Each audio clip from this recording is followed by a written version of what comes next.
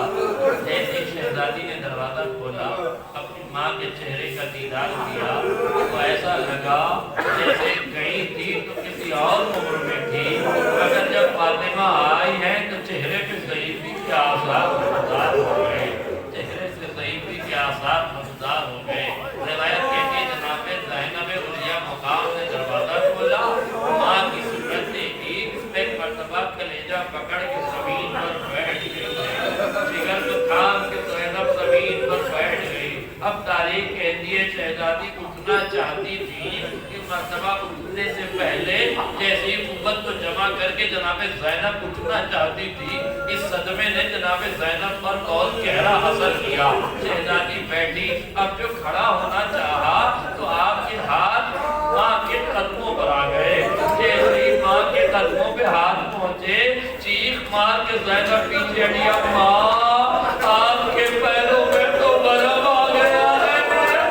ماں جب گئی تھی تو پیر متورم نہ تھے، جب واپس آئی ہے تو پیروں میں برف آ گیا. کہا بیٹی زینب تیری ماں کئی گھنٹے ظالم کے دربار میں کھڑی رہ کے اپنا حق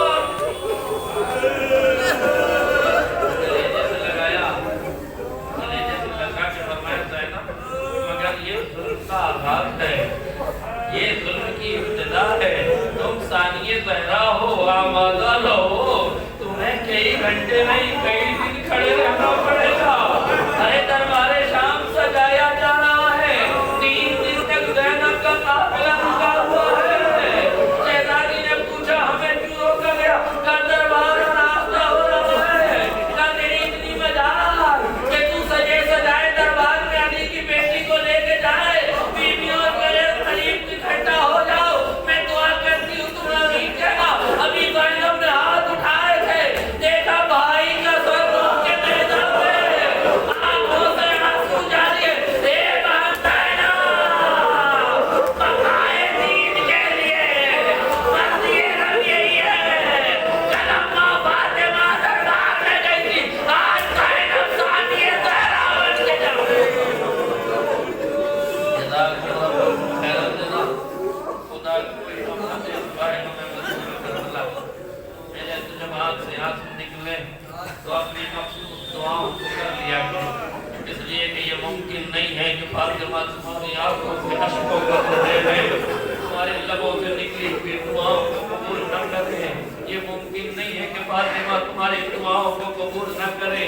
اس لیے جب دل پگھلے اور آنسو نکلے اور مصائب آل محمد میں گریا گناہ ہو تو اپنی ماں کے حق میں دعا کیا کرو، جس کی پاکیزگی نے تمہاری آنکھوں سے اشکوں کا سیلاب روانہ کر دیا ہے. ہاں دادا یاد رکھنا، یہ حسین کی محبت میں نکلے ہوئے آنسو نہیں ہیں. ارے جب یہ قبر میں پہنچیں گے نا تو موتی بن کے اجالا دیں گے. جب محشر میں پہنچیں گے تو شفاعت کے ذمہ دار ہوں گے، یہ پورے صراط سے گزرنے کا سامان فراہم کریں گے. اللہ اکبر. جناب فاطمہ زہرا ہے، 18 برس کی عمر ہے، مگر تاریخ کہتی ہے جب صدیقہ طاہرہ صحن خانوں میں چلتی ہیں اسے کا سہارا نہیں سکتی ہے. 18 برس کی عمر کو جا، مگر آئے ضعیفی، آئے ذوق و نماہر، کمر خمیدہ ہو چکی ہے، کمزوری اس حد تک بڑھ چکی ہے. مولانا قاسم واحد فرماتے ہیں جب شہزادی اپنے کسی برتن میں آٹا خمیر کیا کرتی تھی، جب آٹا گوندھ کے برتن اٹھانا چاہتی تھی کئی بار سر برتن سے ٹکرا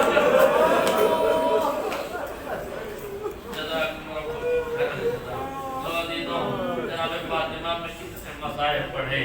محمد اصفہانی ایک بہت بڑے عالم، بہت بڑے اپنے زمانے کے مرجع جنہیں علیہ الفاظ بھی کہا جاتا ہے، ان کا ایک عجیب کو بڑی طویل عریض مرثیہ ہے جس میں پہلے انہوں نے شہزادی زہرا کے فضائل پڑھے ہیں، اس کے بعد مسائل کے اشعار ہیں۔